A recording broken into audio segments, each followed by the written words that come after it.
Hello everyone, welcome to another tutorial video on the Python program, the physical oversampling in Python. And as a reminder, we can always start from this GitHub repository where it contains the main code, this poppy.py, as well as this YAML file that specifies the Python environment. So in my tutorial series, I'm going to use the Jupyter notebook. Here is the list of my previous tutorial notebooks. So I have already installed my Conda environment. Today we will look at this tutorial 2. So we will try to create a level 3 data file that average over a longer time period. So we will average over the contiguous United States for 1 month, and we will try to save the level 3 data file into a NetCDF, which is a data format widely used in the earth science community. And we will give some example of the input and output of the NetCDF file. And I will show a demonstration of reading the NetCDF file with Panoply, which is another popular software to visualize scientific data. Okay, so I have already created this Jupyter notebook.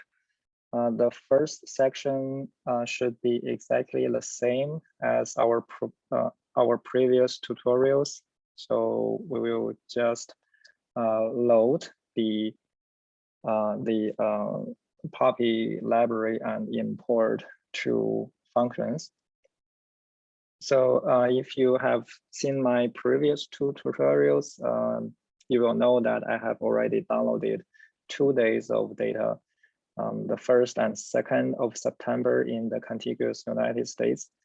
So this cell went ahead and downloaded the rest dates in September. So actually I have already run this cell, so it took a couple hours. Then if we go to this level 2 directory, you will see the level 2 files are already there. Yeah, so I downloaded them last night. Okay, and then the 3rd cell is again very similar to our previous examples. But in the first tutorial, I demonstrated oversampling only 1 day of data. And then the next one, I oversampled 2 days and merged them together. So the usage is very similar. Again, we use a grid size of 0.01 degree. That's about 1 kilometer over the contiguous United States, which is defined here by this latitude and longitude box. The only major difference is the start and the end time. So as you can see here, the start time is the beginning of the September and the end time is the beginning of October. In this way, we can include all the data in the September of 2021. So again, I have already run that. It should just take a few minutes. Depends on how many cores you can leverage. So here, this L3 is the data object, the output from this level 3 wrapper. Maybe here it's useful to look at the source code, how this level 3 data object is being defined. So it's actually a subclass of the dictionary class in a native class in Python. So it has all the properties of a Python dictionary. And in addition, it has some of its own attributes, which I defined in the source code. So this command prints the key attributes of that this specific level 3 data instance.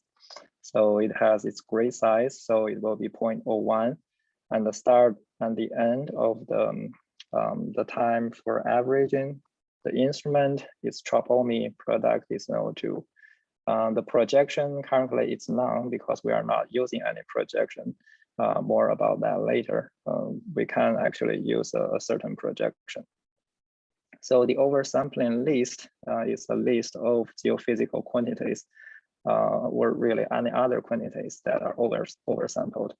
So here, the most important of elements of this list is the column amount, which is the tropospheric column of 0.02 and the surface albedo. The last two attributes here are the number of rows and number of columns for the level 3 raster. So actually in the end, I printed them out. So it's a pretty big raster because it's a raster over the whole contiguous US with a 0.01 degree resolution. So it's more than 6,000 by more than 2,000. The second line prints the keys of this L3 as a dictionary.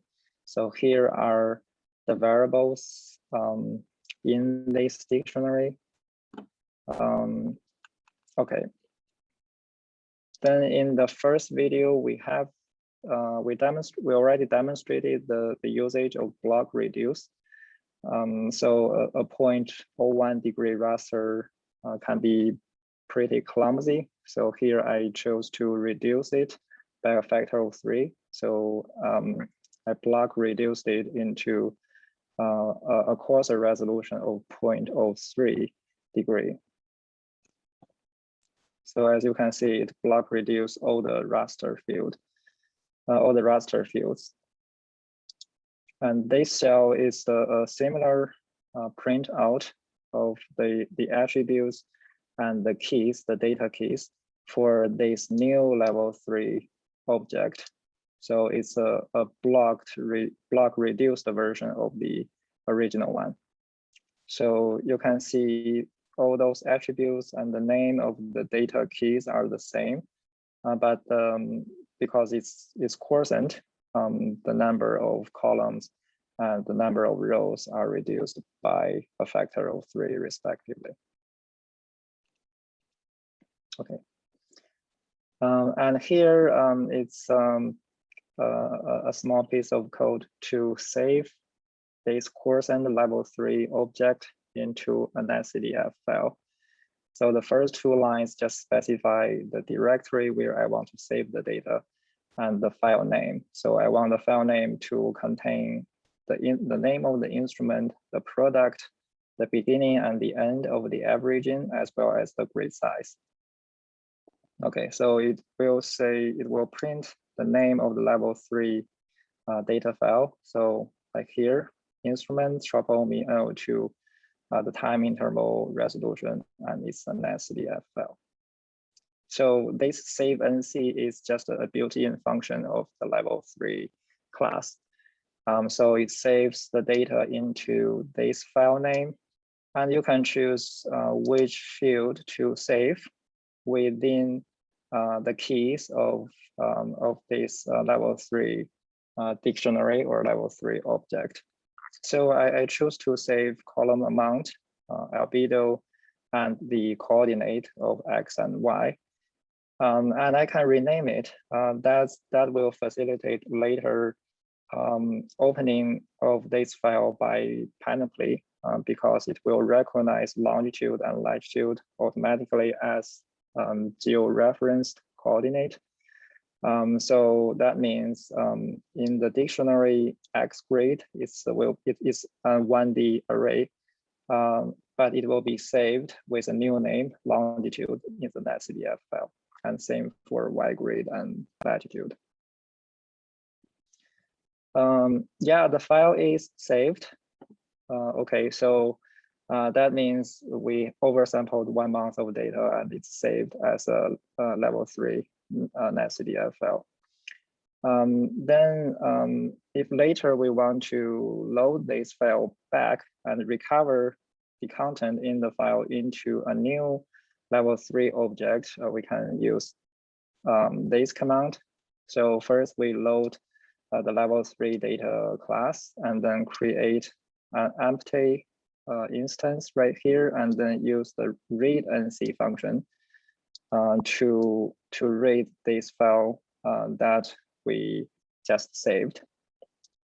And here I want to load the two fields, column amount and albedo.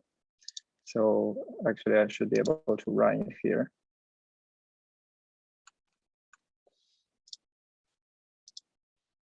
Okay, and maybe I can print the same information and see if it's the same.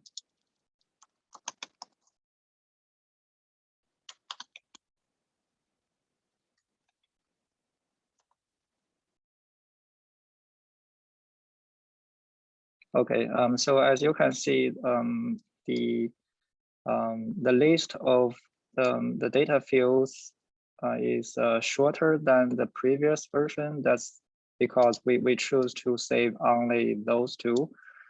For example, in the initial one, there is a cloud fraction and some other stuff. We didn't save them.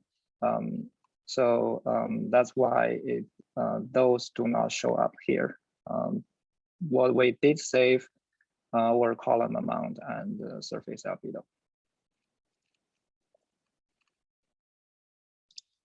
And here we can plot it again, use the built-in plot function. So that is the column amount and the cell plus the albedo. Okay, so that means the level 3 data contain not only the key product, which is the tropospheric column of NO2, it can be a level 3 or a raster of many other things.